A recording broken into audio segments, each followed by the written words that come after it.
E se eu te dissesse que o trauma não existe, que a felicidade está ao alcance de todas as pessoas, que todas as pessoas podem mudar e que a raiva que você sente é produzida por você mesmo como uma ferramenta para dar justificativa para suas ações? Será que causaria um impacto em você? A mim me causa.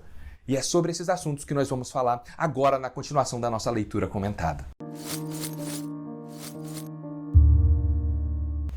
Meu nome é Elmer Bernardes e é um prazer enorme estar te recebendo aqui em casa para conversarmos sobre esse livro, A Coragem de Não Agradar.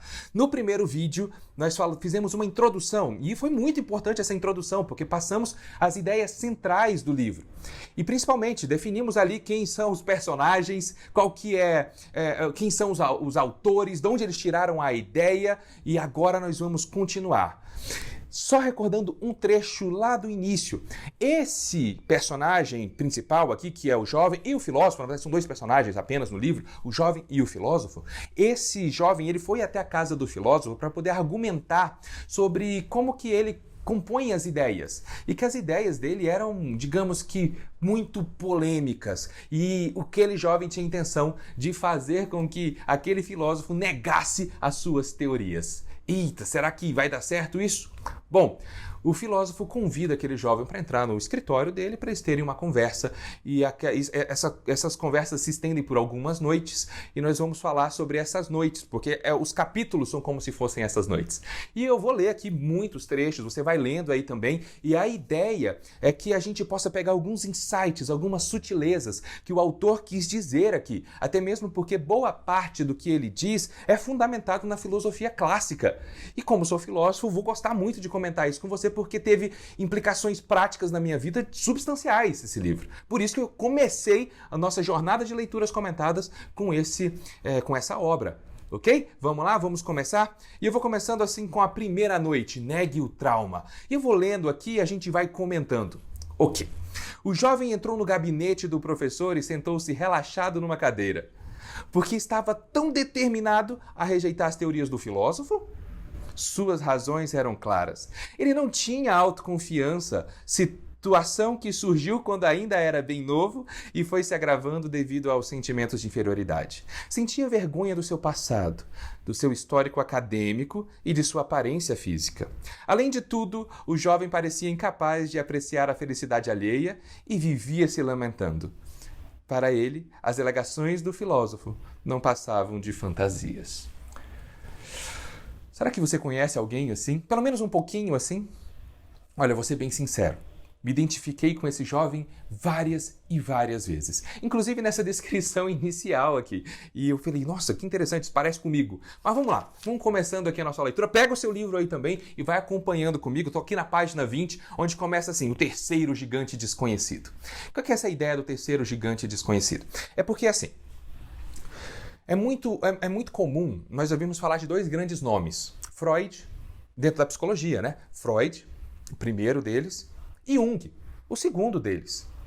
Só que aqui esse jovem, ele vai argumentando, falando, poxa vida, mas você é um filósofo, como é que você se interessa por psicologia? Você também é um psicólogo? Né? Vai dizendo assim que no passado, assim, logo no primeiro contato que eles tiveram, aquele filósofo tinha dito que, além da filosofia clássica, tinha conhecido um outro tipo de filosofia. Aí o jovem pergunta, que outro tipo de filosofia é essa? Aí que o filósofo vai dizendo, olha, eu sou um filósofo, eu gosto dos clássicos, principalmente de Aristóteles, de Platão, de Sócrates, fundamentei as minhas ideias em cima disso. O filósofo até diz, olha, eu estou traduzindo um livro de Platão. E aí aquele jovem fala, poxa, mas o que tem a ver isso com psicologia? Ele fala, olha, eu não conheço as outras abordagens, as outras escolas, mas o que eu sei é que a escola adleriana, de Alfred Adler, ela se assemelha muito com as ideias da filosofia clássica. E então elas são transformadoras, porque elas podem ser vividas, elas são práticas, não são apenas teóricas. Aí o jovem fica intrigado e fala, poxa, mas eu nunca ouvi falar dele, de Jung e de Freud eu já ouvi. Agora de Adler eu nunca ouvi. Aí ele diz, bom, Adler não era muito dado às exposições. Adler era muito simples, muito sucinto. Ele não gostava muito de escrever tantas coisas, ele gostava de conversas. Adler, ele foi presidente daquela sociedade de psicanálise de Viena. Isso é muito impactante, porque Freud comandava isso. E ele foi presidente dessa associação. Nós falamos bastante sobre isso no primeiro vídeo, então não vou ficar me detendo muito aqui. Agora tem um ponto que é interessante. Adler foi discípulo de Freud? Não. Eles eram contemporâneos, mais ou menos a mesma idade, só que as ideias deles eram diferentes. Então eles não conseguiram conviver muito tempo junto por causa dessas idades. E também tinha a personalidade de Freud, que era muito forte, e a personalidade de Adler, que não era assim uma pessoa muito incisiva, mas ele sabia muito bem o que ele queria. Ele tinha muito claro os princípios dele. Então eles se separaram.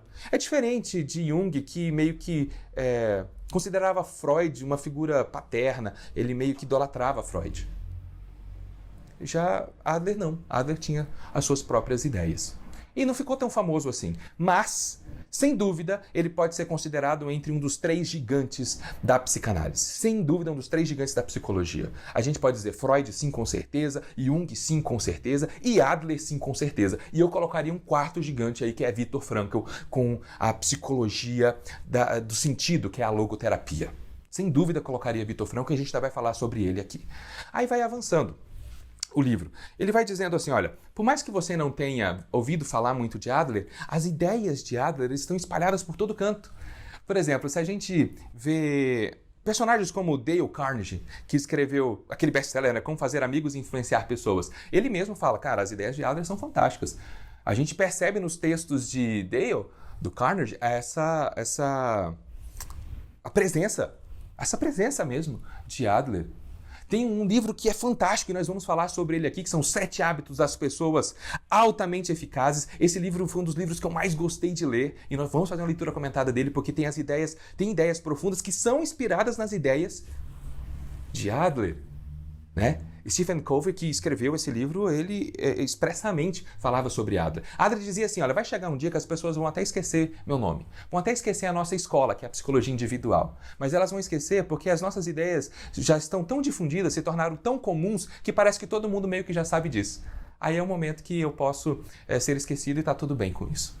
Então, ou seja, eu não tinha projeção do ser, né? Bem diferente de Freud, bem diferente de Freud. Bom, isso aqui ele fala mesmo para poder a gente ir entendendo de onde que vai desenrolando a trama desse livro e quem é ali a inspiração do filósofo, que é Alfred Adler, além dos filósofos clássicos. Aí começa bem assim, lá na página 23, subtítulo, né? Por que as pessoas podem mudar? E isso aqui é interessantíssimo. O jovem começa falando assim, tá bem, eu sei que você está falando aí que todo mundo pode ser feliz, todo mundo pode mudar, mas vamos fazer o seguinte, vamos deixar a felicidade para depois, vamos discutir sobre isso de mudança. Realmente, será que todas as pessoas podem mudar? Aquele jovem fica intrigado e fala assim, olha, a verdade é que as pessoas não podem mudar. Porque se elas pudessem mudar, elas mudariam, elas não sairiam buscando, não ficariam buscando curso, terapia, buscando seminário de desenvolvimento, elas simplesmente mudavam. Elas não mudam porque elas não conseguem mudar. E ele diz assim, ó, mas por que todos sentem que querem mudar? Só uma resposta, querem porque não conseguem. Se fosse fácil, não passariam tanto tempo desejando. Elas iriam lá e mudariam. Aí o filósofo pergunta, por que você está tão certo que as pessoas não podem mudar? E aí vem a história central desse capítulo. O jovem diz assim, ó, agora acompanha aqui comigo. O jovem diz assim, eu tenho um amigo muito querido, muito especial, que ele sofre uma dificuldade terrível. Ele vive dentro de um quarto. E quando ele pensa em sair na rua, ele já sente taquicardia, já sente dispneia, dificuldade para respirar, coração bate mais rápido, sente palpitação, sente dor no estômago, sente medo absurdo, ansiedade. Ele deve ter algum tipo de pânico, o jovem vai falando. Ele realmente não sai. Aí o filósofo fica intrigado, né? E fala assim, é mesmo? Mas por que você acha que ele não consegue sair? Aí ele diz, não sei, ele deve ter sofrido algum trauma na infância, alguma violência dos pais, algum abuso, alguma coisa, ou o oposto, pode ter sido mimado demais, e agora quando ele pensa em sair, não consegue. O filósofo fica intrigado e fala, interessante. Então você está me dizendo, a sua alegação é de que, como ele sofreu um trauma, provavelmente, então agora ele não consegue sair. É como se fosse uma relação de causa e efeito. Aquele jovem é uma relação de causa e efeito. Todo efeito vem de uma causa. E a causa é no passado, por isso que ele não consegue sair. Aí o filósofo fala, muito bom seu argumento, muito bom esse ponto. Mas você não acha que Se isso fosse uma verdade, todas as pessoas que sofreram traumas, que tiveram dificuldade, que sofreram violência, que foram agredidos, que foram abusados, todas as crianças que passaram por isso, elas não deveriam ter a mesma reação do seu amigo? Porque você está me falando que ele reage assim porque isso aconteceu com ele. Aí fala assim, mas pera lá, onde é que você quer chegar? Onde é que você quer chegar? Aí o filósofo apresenta uma ideia que é contundente. Olha que interessante. Quando nos concentramos apenas nas causas do passado e tentamos explicar os fatos do presente com base na relação entre causa e efeito, o resultado é o que chamamos de determinismo. Amigos, essa ideia aqui do determinismo ela é terrível, porque ninguém sabe muito bem quem foi Augusto Comte hoje em dia, mas ele é o pai do positivismo. Ninguém sabe muito bem quem foi Husserl, e ele é o pai do determinismo, tempos depois de Comte. Ninguém sabe muito bem, mas as ideias dele estão impregnadas.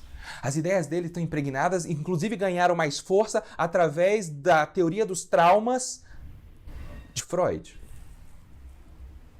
Olha só o que está dizendo.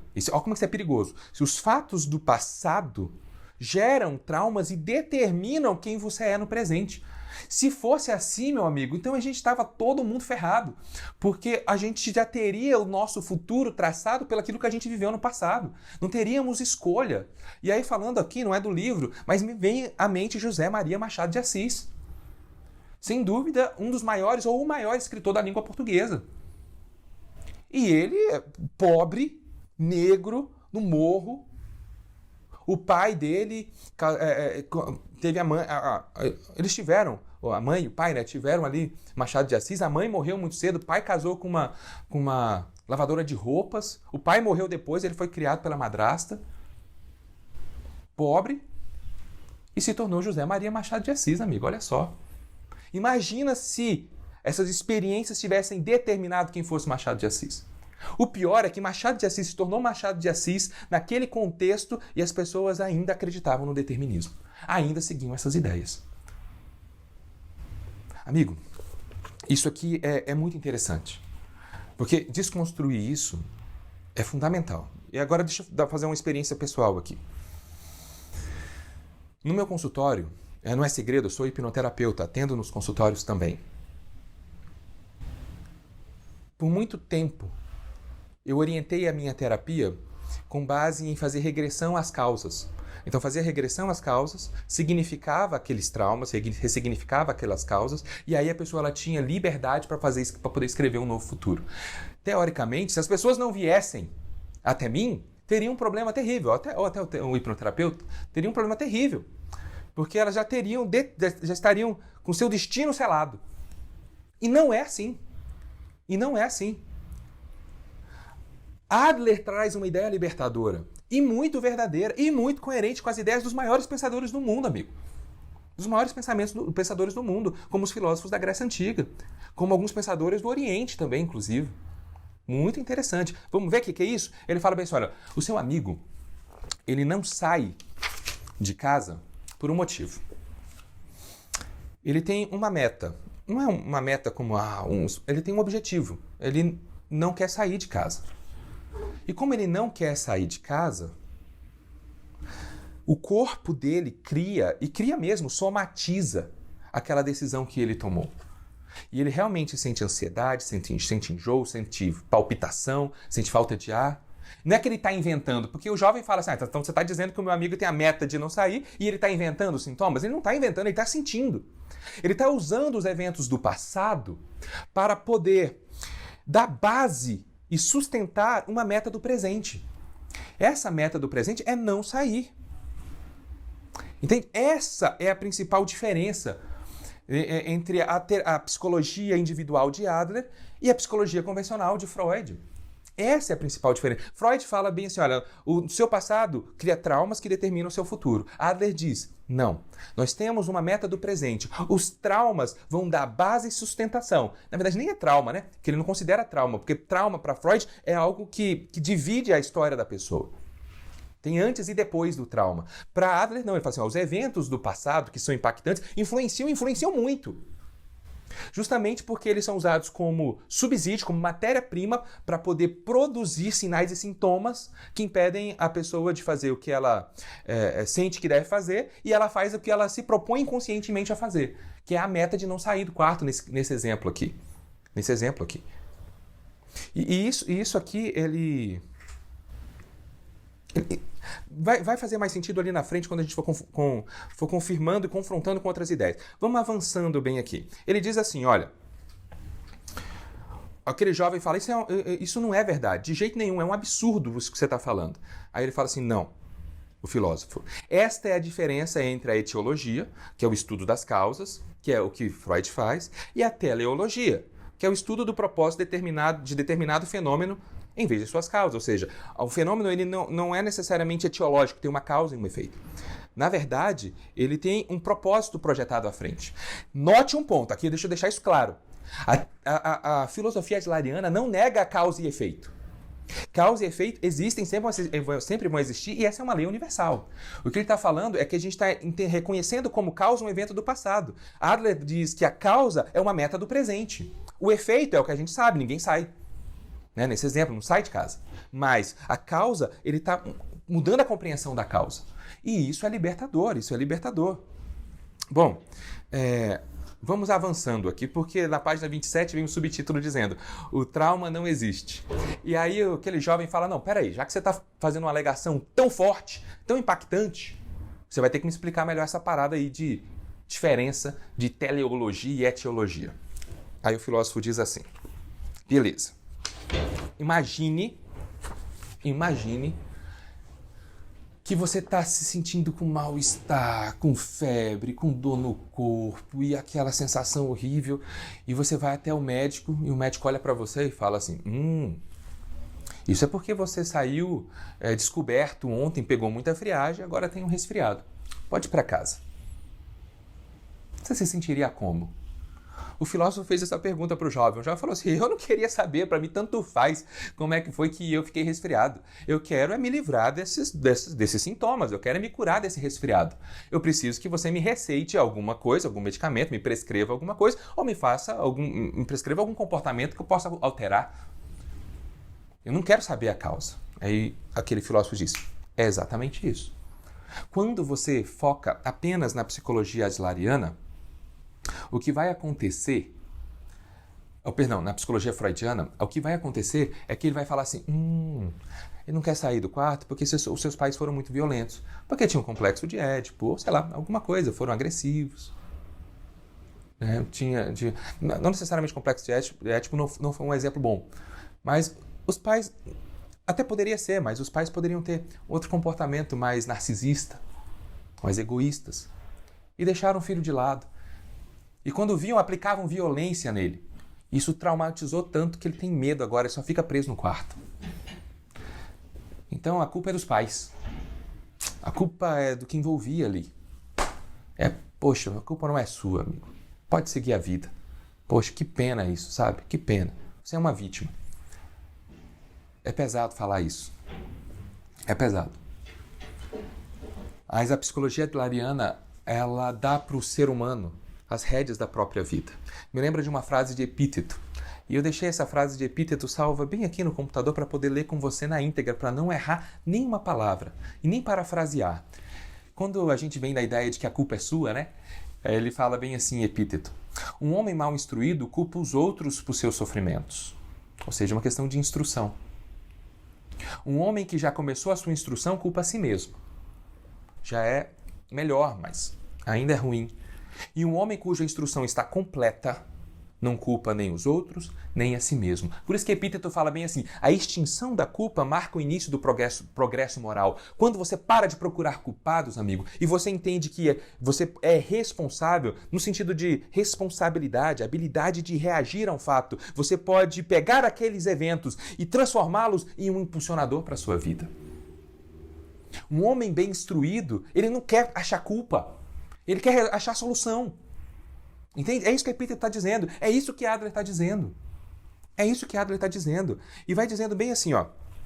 Bem, então você está me dizendo que se não existe esse trauma, e você está fazendo uma alegação que para mim é absurda, aquele jovem diz, Então vamos entender aqui. Você está dizendo que o meu amigo ele não quer sair do quarto. Ele está inventando esses sintomas e ele está tentando atingir uma meta e ele está feliz com isso? Já, pera lá, filósofo, pera lá. Não é assim. Primeiro ele não está inventando, o corpo está criando mesmo. A meta existe mesmo, o trauma não existe. É isso que eu estou alegando. Aí a gente pega o evento do passado, dá um status de trauma para ele, para poder justificar o nosso comportamento presente, que é a nossa meta, no caso do jovem, é não sair do quarto. É isso que eu estou falando. Mas eu digo mais. Vamos tentar entender aqui. Vamos mudar a ótica. Imagina que você fosse o pai dessas crianças. Dessa criança, né? Desse jovem, na verdade. Os pais desse jovem. Como que você se sentiria com seu filho trancado no quarto, sem sair, sentindo esses sintomas todos? Eu me sentiria horrível. O que você faria? Não sei, eu iria buscar todo tipo de ajuda possível. O que meu filho precisasse, eu estaria à disposição. Poxa, é meu filho. Eu iria amar perdidamente, eu ia fazer tudo que tivesse a meu alcance, dar toda a atenção, tudo aquilo que eu preciso. Aí o filósofo fala assim, será que não é esse o problema? Como assim isso é um problema? Ele fala, não é um problema os pais amarem, eu também faria isso com meu filho. A questão é o seguinte, se aquele jovem ele sai do quarto num lugar competitivo, imagine Tóquio, no Japão, num lugar competitivo como ele se torna só mais um na multidão. Ele vai ser cobrado pelos resultados que são apresentados pela sociedade. E para não encarar isso, o corpo dele cria todos os sintomas. E para não deixar claro para ele que ele não sai porque ele está com medo de encarar a vida, o trauma existe como subsídio para isso. Porque enquanto ele não sai, ele é o filho protegido e querido dos pais. Será que não poderia ser assim? O jovem fica ali parando e fala, então isso faz sentido. Nós transformamos a nossa experiência em algo que atende aos nossos desejos? Exatamente.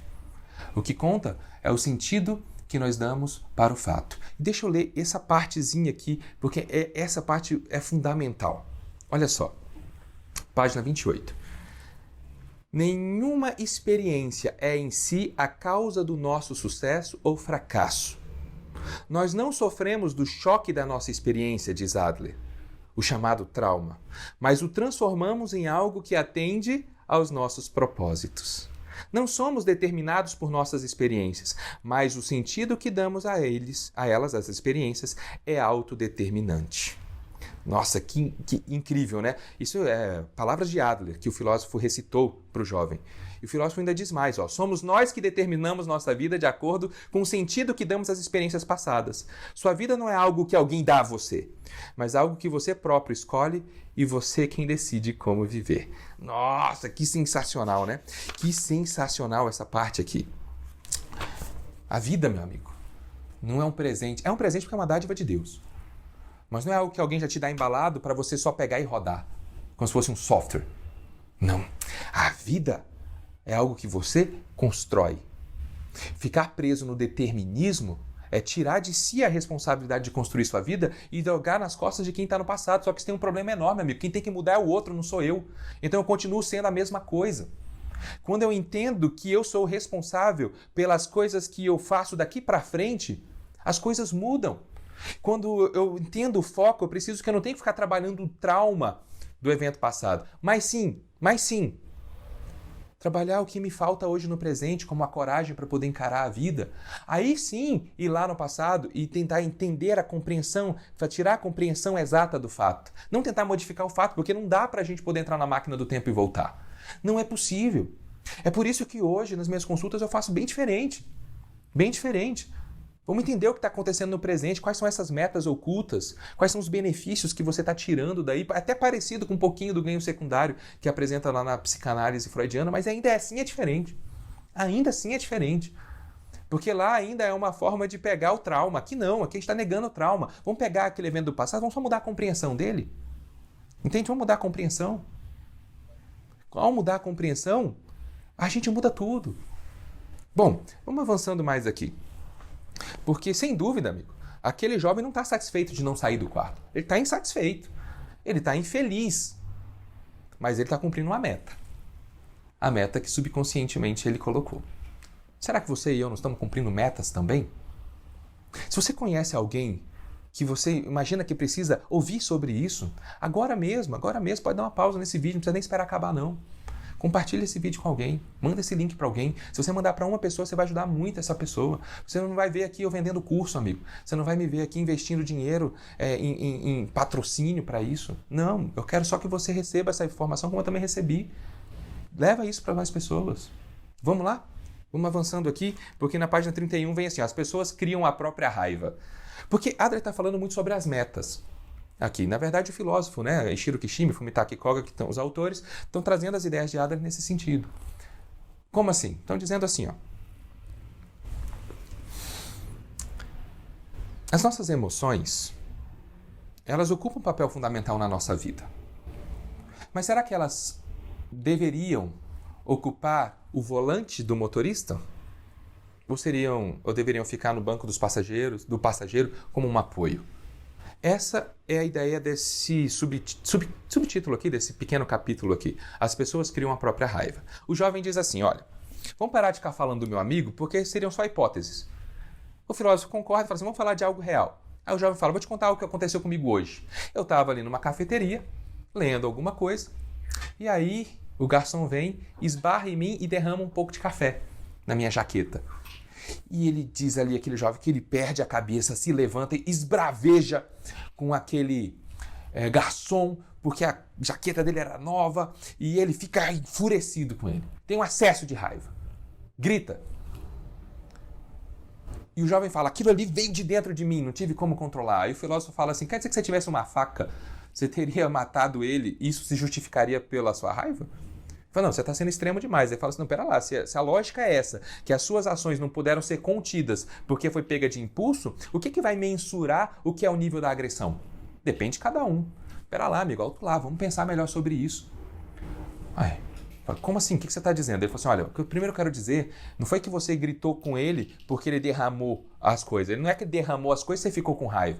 Você já tinha a intenção de gritar. Você já tinha a intenção de gritar, não com ele, mas você tinha a intenção de gritar para o mundo, de colocar para fora alguma coisa. E aí, quando ele derramou a xícara, aquilo ali foi o gatilho perfeito para o seu corpo produzir aquela raiva, para justificar a sua atitude. Quer ver? Pensa bem, o filósofo continua falando com o jovem. Existiria uma forma alternativa de resolver esse problema? Sim, existiria. Como? Você poderia ter olhado pro garçom e ter falado assim, opa, derramou aqui o café, aquele garçom ia ficar preocupado provavelmente, iria tentar limpá-lo da melhor maneira possível, você agradeceria a ele por isso, o garçom pediria desculpa, aquele jovem poderia aceitar as desculpas e recompensaria, sem dúvida, aquele jovem até com outra jaqueta, se fosse possível. Ou seja, não era necessário que ele gritasse, poderia ter sido resolvido com uma conversa. Não tem problema nenhum. Ou seja, se há uma alternativa melhor, se é possível a gente argumentar uma alternativa melhor, é possível de pô-la em prática. Depende do nosso nível de comprometimento em tratar as pessoas bem. E não colocar as minhas ideias, os meus pensamentos, os meus desejos para fora como um impulso, porque o impulso ele justifica aquele comportamento. E isso é interessante. O jovem, ele apresenta como se ele não tivesse tido escolha. Ele só tinha uma ideia, uma opção, na verdade, que era gritar, porque a raiva veio e tomou conta dele. Aí o filósofo fala assim, deixa eu te contar uma história. Imagina que tem uma mãe brigando com um filho. Coisa mais normal que acontece ali, um filho adolescente. Tá lá brigando, discutindo, a mãe brigando com o filho, a mãe brigando com o filho, discutindo ali, e a filha retrucando, o filho retrucando, e a mãe querendo impor as suas ideias e ficando cada vez mais alterado e falando forte, falando alto. A minha ideia é assim, você tem que fazer assim, o pensamento é assim, o mundo não é desse jeito, assim que deve agir. Aí de repente toca o telefone. Aí a mãe atende ali aquele telefone, alô, bravo, e se dá conta que quem está do outro lado é o diretor da escola do filho. O diretor da escola do filho. Aí ela para, opa, pois não, como eu posso te ajudar? Ah, sim, não, tudo bem. Não, ok, vou fazer isso sim. Não, muito obrigado por ter ligado. E desliga o telefone e olha para o filho e continua brigando, esbravejando, como pegou a raiva de onde ela estava e voltou para aquele mesmo lugar. Ela fez uma pausa na raiva e continuou a raiva dali para frente. É nesse sentido que Adler diz que a gente pega as emoções. As emoções existem. As emoções, elas são muito importantes para a gente. Só que elas não podem determinar o nosso comportamento. Elas são instrumentais para justificar algo que a gente já decidiu. Não é que as emoções não têm valor, amigo. Na verdade, ela tem muito valor mesmo. Só que o ponto é colocar no lugar certo. Colocar no lugar certo. As emoções, elas são muito animalizadas. Eu tenho um gatinho que você talvez vai escutar ele aqui brincando, miando. E se eu te falar que esse gatinho sente raiva também? Essas emoções. O gatinho, ele sente felicidade, ele sente euforia. Ele sente, eu vejo aqui. Ele sente essas coisas. Isso é bem básico. Os animais têm isso. Só que nós, seres humanos, temos algo a mais do que isso. Que é a razão. O senso do dever, aquilo que é certo, o comportamento ideal, o comportamento adequado para que eu não ofenda o outro e para que o outro se desenvolva também. Você entende que se eu coloco as emoções ali no campo como centro da minha vida, quando alguém joga café na minha jaqueta, eu viro bicho. E não tem nada pior do que virar o bicho, porque eu quero ser homem, não quero ser bicho. Me lembra muito da história de Teseu e o Minotauro. Porque o Minotauro, ele é um ser que tem o corpo de homem e a cabeça de touro, simbolizando um homem que teve a cabeça animalizada, os pensamentos e as emoções animalizadas e se tornou como se fosse uma besta, como se fosse uma fera, em que o animal domina o homem. É diferente do centauro, como o centauro Quiron, que diz na tradição, na mitologia, que inclusive treinou Aquiles. Um centauro que tem o corpo de homem, ali o tórax, a cabeça, e o restante do corpo, em cavalo, 4 patas. Esse é um centauro. Centauro é o exemplo do homem que domina o seu eu animal. Não como o minotauro, que tem a cabeça de animal e o corpo de homem. O centauro é o oposto. O centauro é o homem que domina as emoções. Será que aquelas mitologias gregas estavam querendo falar realmente de um minotauro e de um centauro como se fossem seres que existiram? Ou será que eles não estavam querendo dizer para você e para mim que o lugar certo das emoções é ser submetida ao dever, ao propósito, à razão ideal para que a gente faça as coisas? Pelo dever. Pelo que é característica de nós seres humanos. Que vai além das emoções. Que temos a capacidade de escolha.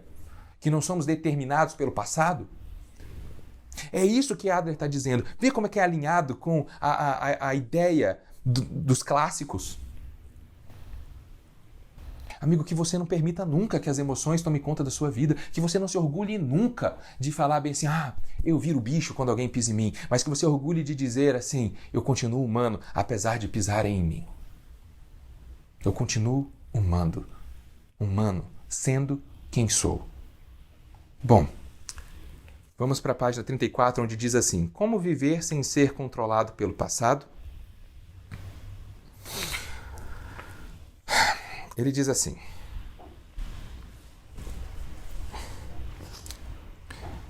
ok, vou dar esse exemplo, porque esse exemplo é muito bom. Um filósofo fala bem assim, vamos imaginar o seguinte, um pai e uma mãe se separam, um marido e mulher se separam. O filho acompanha tudo isso. Pergunto hoje para esse filho adulto já, qual o impacto desse divórcio na sua vida?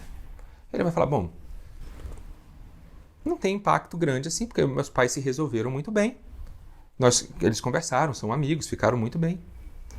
E, enfim, tudo foi muito bem resolvido, então eu estou bem com isso. Se fosse sempre determinado, vamos pensar só no fato. O fato separação é o mesmo. Poderia ter pessoas que ficariam mal, pessoas que ficaram normal.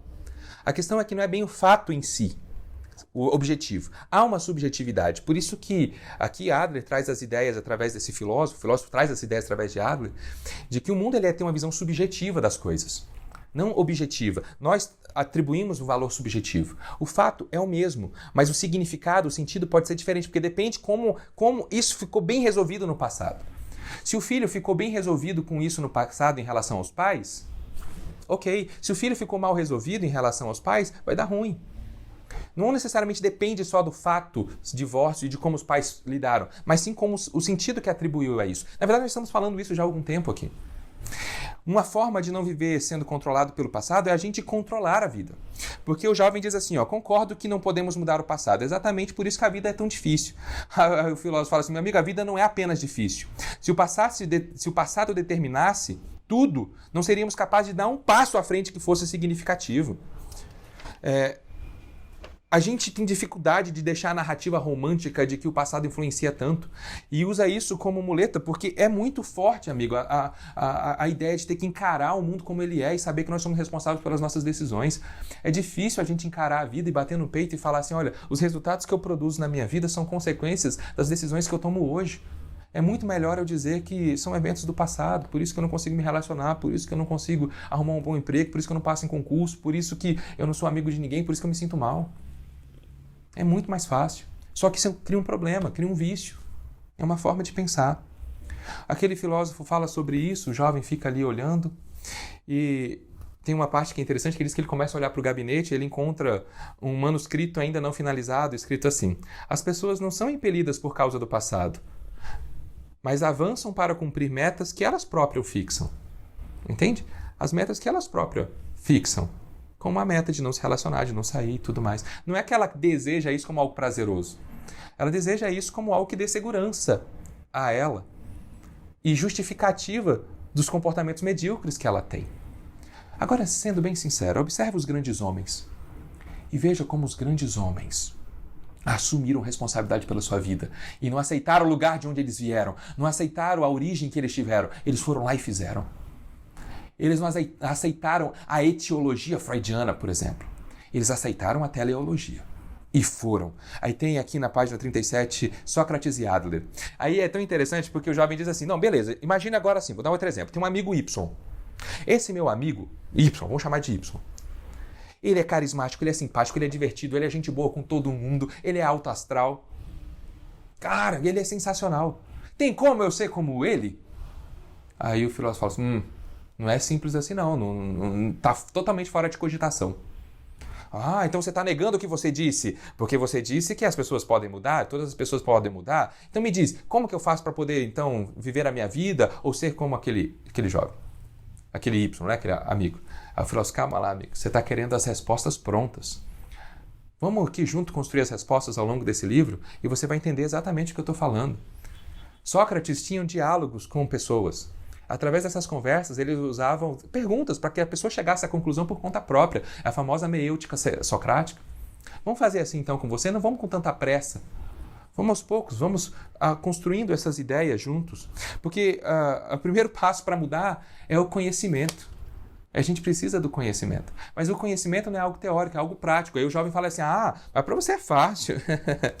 Porque você fica ali dentro do seu escritório, da sua cabine, cercado de livros,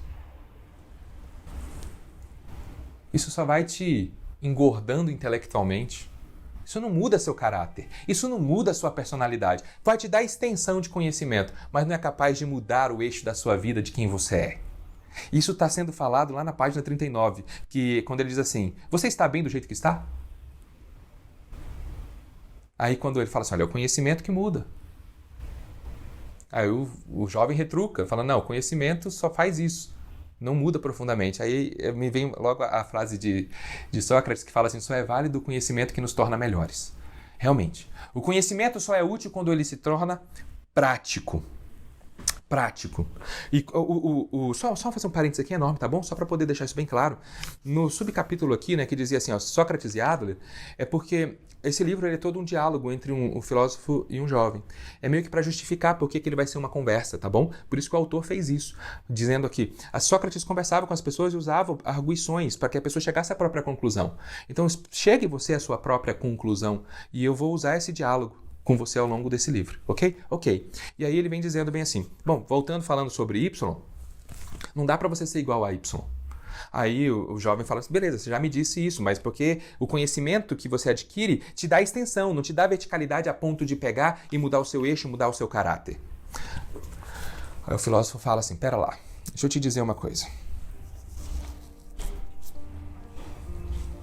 Você não necessariamente quer ser igual ao Y.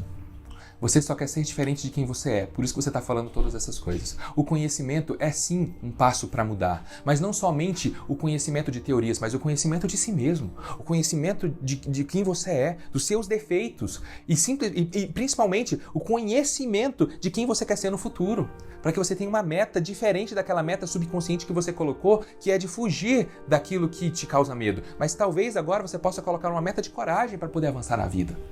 Olha que impacto, olha que sensacional essas ideias. E ele vai dizendo bem assim, olha, nesse exato momento, você é incapaz de se sentir feliz de verdade. O filósofo fala para o jovem. Porque você não está feliz com quem você é. Você não se ama. E você então quer renascer em Y para poder ser diferente, para ver se assim você se ama. Mas amigo, não dá para você renascer como Y. Aí o jovem fala assim, então quer dizer que você se ama. Ele fala assim, no mínimo, eu não gostaria de ser uma pessoa diferente e aceito quem eu sou. No mínimo. E isso deveria ser para todo mundo. Aceito quem eu sou hoje, mas não me conformo com quem eu sou hoje. Amigo, isso é profundo, porque essa é a ideia real do humanismo. Humanismo como assim? Não é pegar o homem defeituoso e colocar para resolver os problemas da vida, não é. É o homem que reconhece os seus defeitos, ele se aceita como ele está, mas ele vai lá e modifica diariamente a sua vida para poder ser quem ele projeta ser no futuro como ser humano. O ideal humano, ele se projeta lá na frente, ele sabe quem ele é lá no futuro. E ele vive uma vida diariamente buscando ser quem ele é lá no futuro.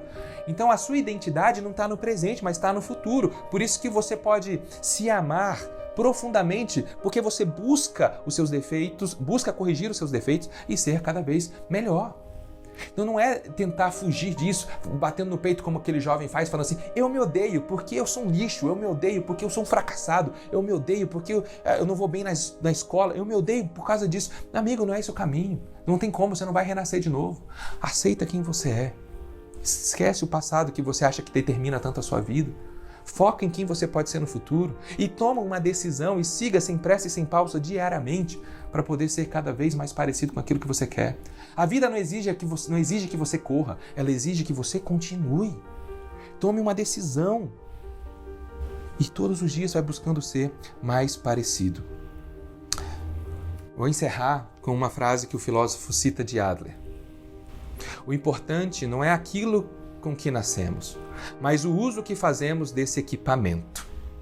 Continuando, você quer ser Y ou outra pessoa porque está totalmente concentrado no equipamento com o qual nasceu. Em vez disso, deveria se concentrar no que é capaz de fazer com ele. Entende? Deveria se concentrar no que você pode fazer com ele. Dê o melhor de si hoje. Me lembra muito uma oração indiana que diz assim, Senhor, que hoje eu dei o meu melhor, mas que amanhã eu possa mais. Entende? Que amanhã eu possa mais. Bom, na nossa próxima leitura, nós seguiremos assim, ó. A infelicidade é algo que você escolhe para si. Eita, olha só que assunto sensacional. A felicidade é algo que você escolhe para si. Será que você escolhe a infelicidade? Será que eu escolho a infelicidade? Vamos descobrir disso. Vamos descobrir isso no nosso próximo encontro aqui, dando continuidade a partir da página 42. E eu te peço agora, amigo, se você gostou desse conteúdo até aqui, dê um like.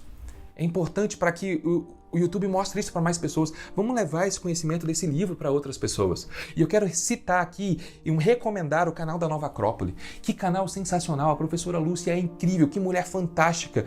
O que eu sei não chega aos pés do que ela sabe. E lá ela comenta livros clássicos. Aqui a gente não vai comentar livro clássico, porque lá está muito bem comentado. Vamos comentar livros aqui que são mais comuns, que você tem acesso com mais facilidade, para que a gente extraia desses livros também pérolas preciosíssimas. Vamos fazer isso comigo. Ok? Forte abraço e a gente se encontra no próximo vídeo.